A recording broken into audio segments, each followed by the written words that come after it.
All right, this is day 31. Day 31. 31 days of meditating for an hour and then rolling tape afterwards to share whatever it is that's here to share. Today, all attention is on a webinar I'm participating in tonight entitled Spiritual Response to President Trump. And I spoke a little bit about this last week in one of my videos, and it's really been a powerful and interesting and oftentimes frustrating experience.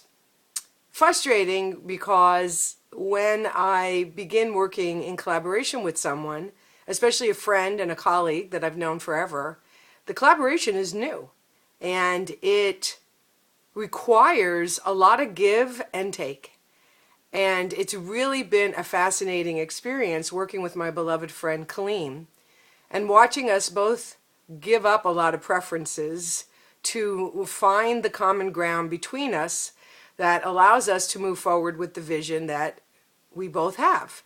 And I realized this morning, this is exactly what we're in part going to talk about tonight. To find the common ground and to work from the common ground and to let everything else just be what it is. I am pretty clear that, unless Spirit comes through me in a completely different way tonight, and that's always possible, which is why I like to remain open when I do these things. However, what seems to be really settling in me as what I want to share tonight is in part this idea that it's already done. It's already done. By the time I'm looking at a headline, it's already done.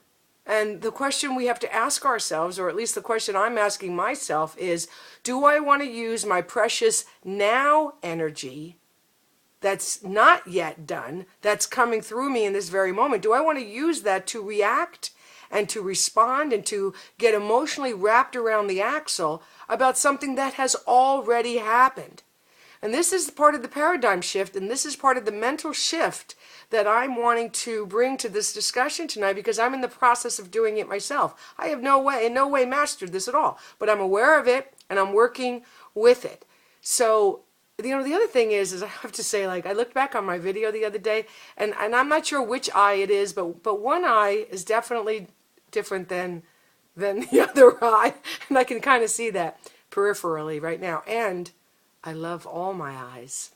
So that's something to consider.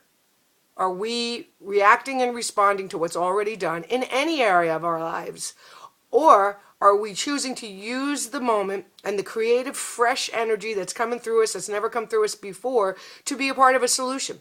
And this is what, in part, I'm bringing this evening. Certainly, I've been going through a lot of interesting awakenings as I've been sharing on these videos because of these hour-long meditations. This week, really, 3 really big things in the last week. One is this idea that I think I mentioned yesterday is looking forward, looking in the most near future from the lens of the past.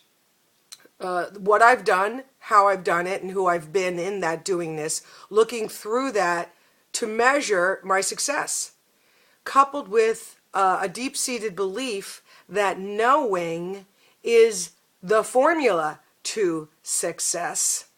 And I have the stress and the mental chaos that I have been experiencing, because if you don't know and you're believing that knowing equals success, then clearly you have evidence that you're a failure and not successful because you don't know, and that is a key ingredient, or so this belief tells me. The other thing is looking through the filter of what I've been and what I know and what I prefer has caused me not to see something new that's been coming into the picture, which is this anthology for daughters caring for their mothers. I just got my 3rd submission to that. So it's not to say that I can't create an event and that I'm not still doing voice work in my radio show, because all of that is actually still true. However, I have opened up the space and I'm allowing other things to come into my sight that have never happened before. I've never collected submissions for an anthology, and yet here it is, and I'm doing it, and things are happening. So for me to keep saying nothing's happening, it's only through the filter that I've been wearing that I say nothing's happening. Because if I take that filter off, clearly lots is happening. So I don't remember what the third point was, but that's okay. That seems to be enough for today. If you would like to watch, or rather listen in on this conversation I'm having tonight with my beloved friend Kaleem Nuruddin, you can go to This Awakening Spirit and click on to the link to register for this free audio webinar, 7 o'clock Alaska time. We just need to do it. We've been talking about this for over 3 months, you know what I'm saying? And we have been down every single road that you can imagine existed in this idea that came through us collectively. You know, where to have it, having physical locations, those people canceling on us, trying to get other physical locations, everybody wanting us to change the titles, like all these different things, to going online and Facebook Live and YouTube Live and then Zoom and then audio. It's just been like, okay, you know what? We're going to do it. We're simply going to do it tonight because we have to, and we're going to record it. And so we'll have that. And then we'll listen deeply to what is ours to do. This is day 31.